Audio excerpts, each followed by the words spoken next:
reporting back at the Q, Josue Pavone here alongside Nick Gelso, where the Celtics have just dropped Game 1 of the 2017-18 season, 102-99. But, of course, that's the last thing people are talking about right now. Not the story tonight, Josue. Certainly not the story tonight after seeing what happened to Gordon Hayward. Right behind us, actually.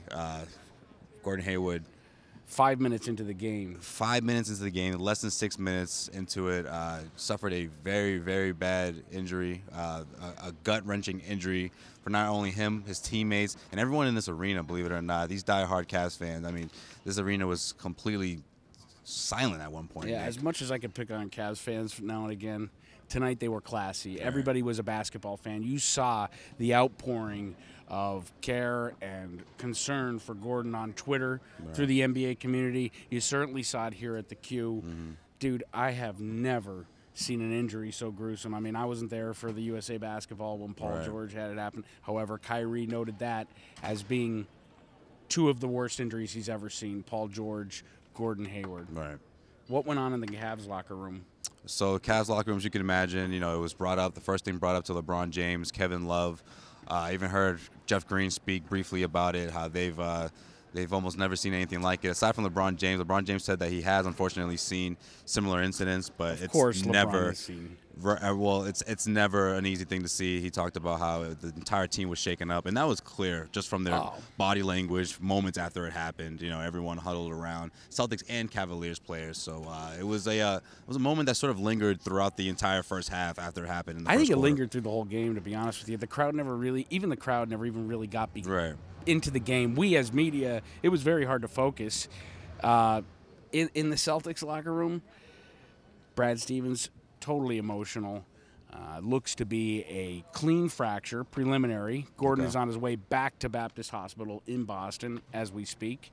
And fractured tibia, I would say probably season ending, but certainly not career ending as it looks right now. So all we can do is continue to cover the team. All the players can do is continue to pray for Gordon and continue to play. And that was kind of the theme in the Celtics locker room. I can tell you what was really – you had brought up the photo of the team huddled together. Right.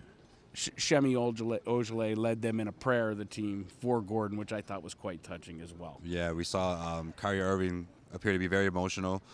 Marcus Smart consoling him throughout that huddle that happened moments after. Kyrie Irving put together the best second half that you can imagine for someone that's going through what they went through to see their teammate go down that way. Same thing could be said about Jaylen Brown. You know, they put up a good fight, made a tremendous comeback, but of course came short in the final couple of minutes there. Kyrie Irving had a chance to tie the game at the end, missed it against LeBron James, the two embraced, and that was sort of how things wrapped up here at the Cube. Yeah, I think the only real takeaways besides the Gordon situation is the young guys stepped up. Right.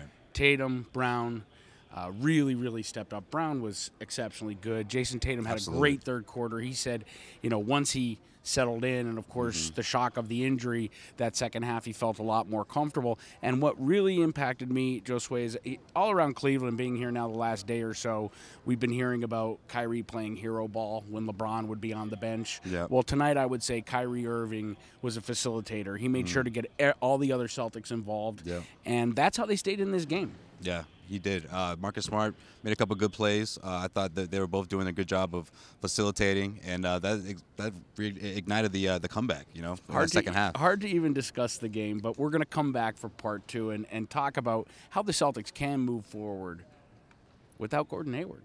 For at least 81 games seems to be the case. Wrap things up here again, as we mentioned in the past and other episodes. This is, of course, brought to you by Greats.com. Head over to Greats.com. Sign up.